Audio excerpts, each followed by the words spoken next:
Greetings to all of you. Welcome to the course TALE, Teaching and Learning in Engineering.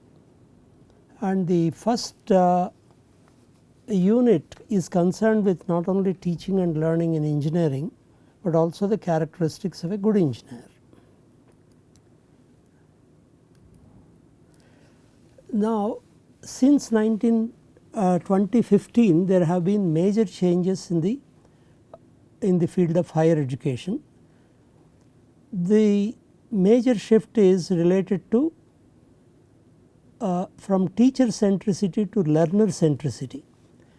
What it means is the focus is on what the learner should learn and to what extent he has learnt.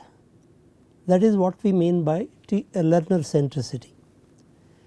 And learning is measured in terms of to what extent a specified outcome has been attained by the student, or saying that the level of achievement of outcome is the basis for planning and implementing instruction. Now, the major change is in the process of accreditation. What accreditation means, some agency will measure to what extent a program that is conducted meets certain specified criteria. These criteria are generally defined by an agency of the government. In case of engineering education, it is National Board of Accreditation, and in case of general programs, it is NAC. And what do they do? The National Board of Accreditation defines a set of criteria and actually assesses to what extent the particular program is to what extent the program is meeting the specified criteria. Why is this necessary? After all, any educational institution, private or public, is a social institution. There are several stakeholders concerned with that, anywhere from students, teachers, and then you have parents, then you have the government agencies, universities, and so on. And the stakeholders should be made aware of to what extent this particular social institution is meeting its stated objectives, and the process of accreditation really serves that purpose. In coming to the specific higher education, most of higher education institutions offering UG and PG programs in engineering, they would expect their programs to be accredited by the National Board of Accreditation. The engineering programs both at UG and PG level come under the purview of National Board of Accreditation, NBA. And NBA since 2015 requires all engineering programs attain the program outcomes and demonstrate they are continuously improving their performance.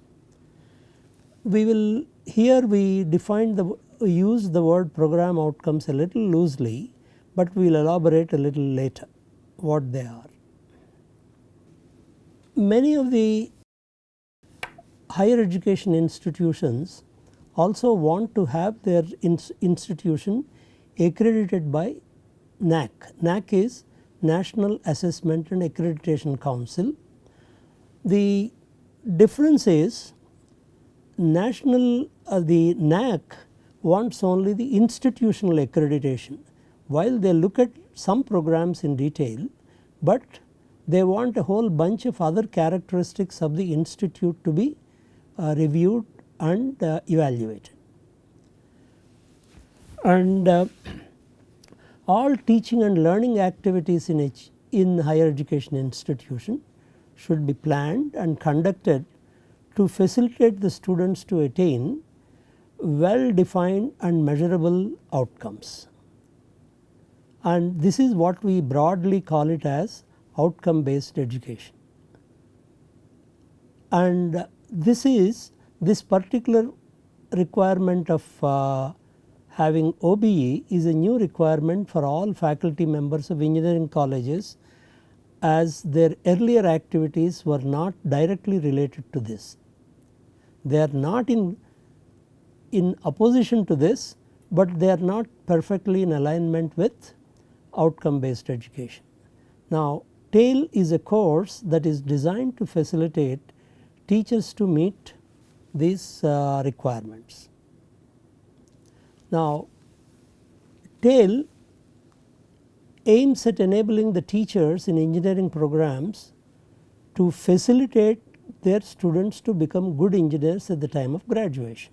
That is what any engineering program should aim at, has been aiming at. The course is offered as 4 modules: learning outcomes, course design, instruction and accreditation. Each module constitutes 1 credit load, which is approximately equivalent to about 10 classroom sessions. Each module is offered as 20 units of about half-hour video lectures, and each unit will have a set of assignments. This is the structure of the TAIL. Who will have interest in the course called TAIL? Most importantly, the working teachers, either the experienced or newly recruited teachers in engineering colleges, aspiring teachers, those who are outside the teaching profession and want to get into this, and also graduate students who wish to make their careers in education technology. And there is a tremendous amount of corporate training these days. Even the companies offering education technologies and training programs to corporates, educational institutions, teachers and students, such companies will also be interested in this course. I would like to particularly acknowledge the inputs and comments given by my friend Professor K. Rajnikant, whose inputs have been very, very valuable to me. Now, let us look at the structure of the TAIL. Module 1 is we titled it as learning outcomes. This will look at issues like who is a good engineer, what is outcome based education, accreditation, outcomes themselves, how they are classified, and taxonomy of learning, how to write course outcomes, and broadly how do you measure the attainment of outcomes. These are the elements of module 1. These will be covered or addressed over about 20 units. Module 2 is course design. This course design process assumes the knowledge of module 1, and the course is designed in the framework of ADDIE model. ADDIE model has analysis phase, 5 phases: analysis phase, design phase, development phase, implement phase and evaluate phase. The course will look at how to look at each phase in detail, and we will try to present a kind of a template for each phase for designing the course. And module 3 is related to instruction,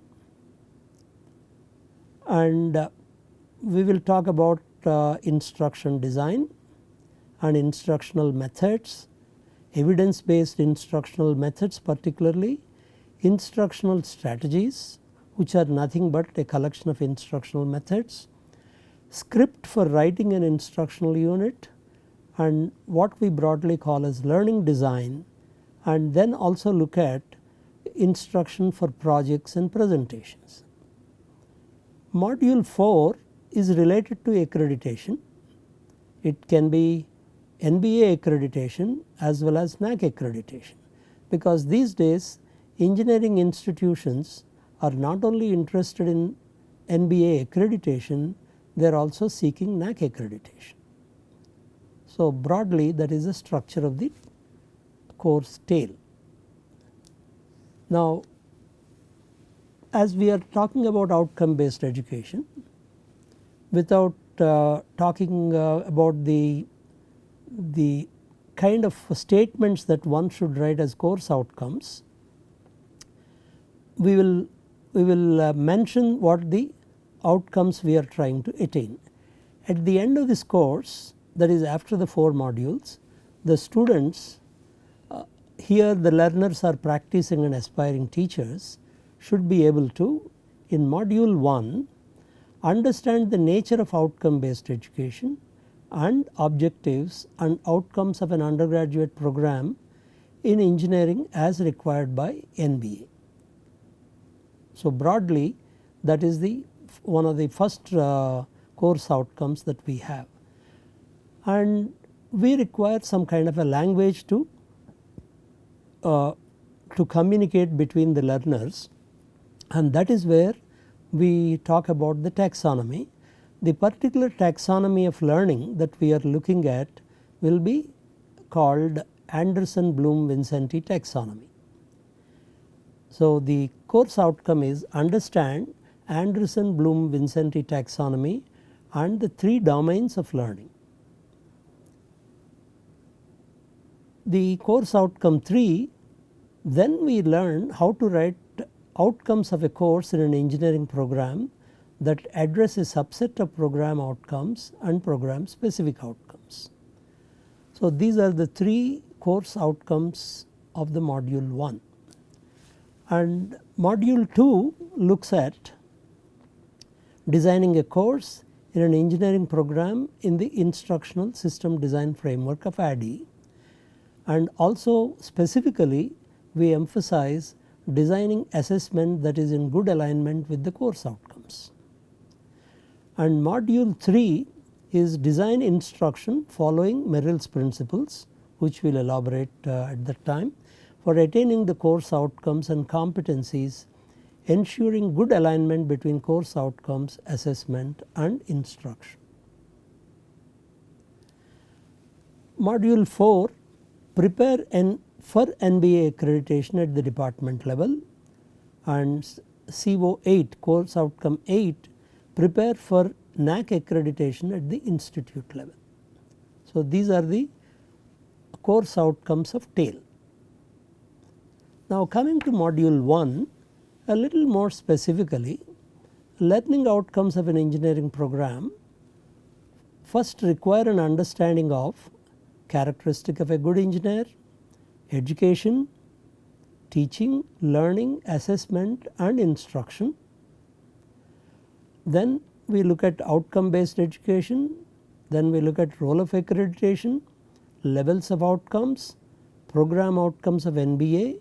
We take considerable time in trying to understand the nature of the program outcomes of NBA, then taxonomy of learning. Then based on this knowledge, we write program educational objectives, program specific outcomes and course outcomes. The particular meaning of these 3 types of outcomes we will look at it at a later stage. And now coming to actually what do engineers do? We want to understand who are good engineers before we go and understand what are good engineers, but actually look at what do engineers do. Let us change the sequence a little bit.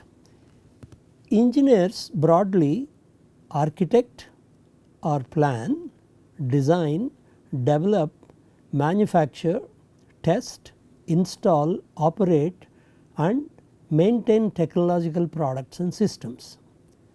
Of course, any single engineer will not be doing all this activity. Maybe at different points in his career he may be involved in these activities, but by and large at any given time he is involved in one of these activities. And all these activities will have to lead to some wealth generation for the organization for which he is working.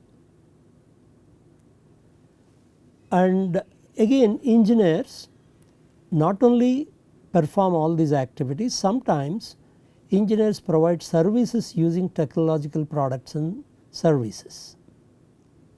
They provide services on, for example, you take a electric supply or water supply, the engineers will have to make sure right kind of services are provided on these products. Again, coming to the first one, actually engineers very rarely work in isolation. Always any activity, engineering activity will involve a group of engineers either at the same level of competency or sometimes organized in a hierarchical fashion. Along with some non-engineers, they solve socially relevant complex technical problems. That is what engineers do. But while doing all this, they are required to operate and behave within well defined professional and ethical standards, because every professional organization has certain requirements of behavior, and these are enunciated as professional and ethical standards. So, all engineers are required to work within them. And now we come to trying to understand who is a good engineer. Where do we find who is a good engineer? It is generally because engineers dominantly are employed by industries, and we go and consult really the top worldwide or well known respected industries and ask their CEOs or their managers to say whom do they consider somebody as a good engineer. And this kind of surveys have been done fairly many times, because as the technology changes, as the requirements change, what is considered good engineer may also keep changing with time. So, this is a kind of a summary of what they consider as the characteristics of a good engineer. Some companies may consider something as a higher priority than what is indicated, but these are indicative, not necessarily arranged in a particular hierarchical order. But all of them will start with, say, all good engineers must have sound knowledge of engineering sciences and technologies. On that there is absolutely no second opinion about it. There is no substitute for poor knowledge of engineering sciences and technologies. Then come the other one, namely ability to solve well defined and ill defined problems, because in an educational institution we are likely to get trained in solving dominantly well defined problems, what we call end of the chapter problems or the kind of examination problems that we ask. But in real world problems are never that well defined. So, one should be able to tackle a ill defined problem and convert into a well defined problem. That process is not very simple, and which involves many assumptions which may be valid or not valid. So, these first two are truly what you call disciplinary, in some sense disciplinary requirements.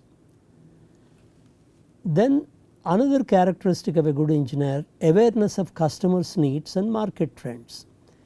Anything that an engineer does is to meet somebody's requirement. Either government is meeting the general public's requirement, or a company is trying to make certain services and products available to customers. So, one of the requirements of any good engineer is that awareness of customers' needs and market trends. Even if one designs a beautiful product and it is again it is not relevant to the current market trends, the product has no chance of getting accepted by the market. And next one is ability to work in a team. As we mentioned earlier, engineers always work in teams. So, there is no question of anyone working in isolation. So, one should be able to work in a team which requires its own skills. To work in a team, one cannot take a very hard independent stand in that.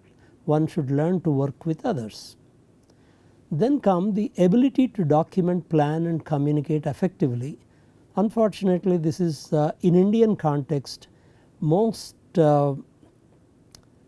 what do you call considered least important. Somehow many engineers consider documentation is something or communicating is a secondary requirement and the primary requirement is to solve the problems. But if you look at if you ask many companies, they consider this ability to document, plan and communicate effectively fairly at the top. And with technologies continuously changing and market trends continuously changing, what you learn during the 4 years or 2 years of post graduation is not going to be adequate. You can't stop your learning after a formal program. You have to learn continuously on the job. So, willingness and ability to learn on the job is one of the important requirements.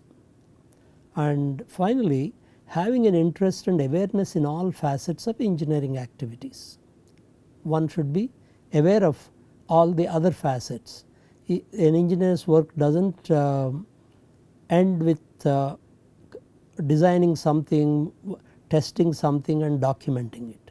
One should be aware of what are all its facets, and these are broadly the characteristics of a good engineer. What National Board of Accreditation has effectively absorbs all these characteristics of a good engineer and characterizes them as required outcomes of an undergraduate programs and calls them as program outcomes. We will see the 12 outcomes that have been stated by NBA in another unit. Now, all engineering programs are required to impart knowledge, skills and attitudes which will be stated as program outcomes, and to facilitate the graduates of 12th standard, that is the entry point to engineering program, to acquire the characteristics of a good engineer. That is what an engineering program ought to be. Okay. Now, what we will look at is an assignment. The assignments will serve a great purpose of exploring a little bit beyond what has been presented in the lecture. For example, we talked about what are the characteristics of a good engineer. Can you identify you identify your favorite good engineer? You can look at there is plenty of literature available on the internet. You can identify and select your favorite good engineer and then write a few words, anywhere from 250 to 400 words. Why do you consider him or her a good engineer? So, those are the assignments at the end of the first unit.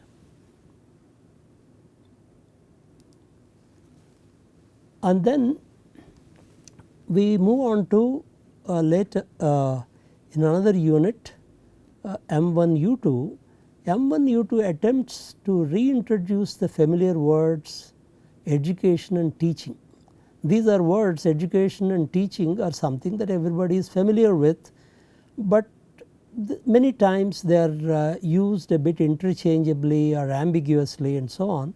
But as a teacher, one is required to have a clear understanding of the words education and teaching, which we will explore in the following unit. Thank you very much for your attention.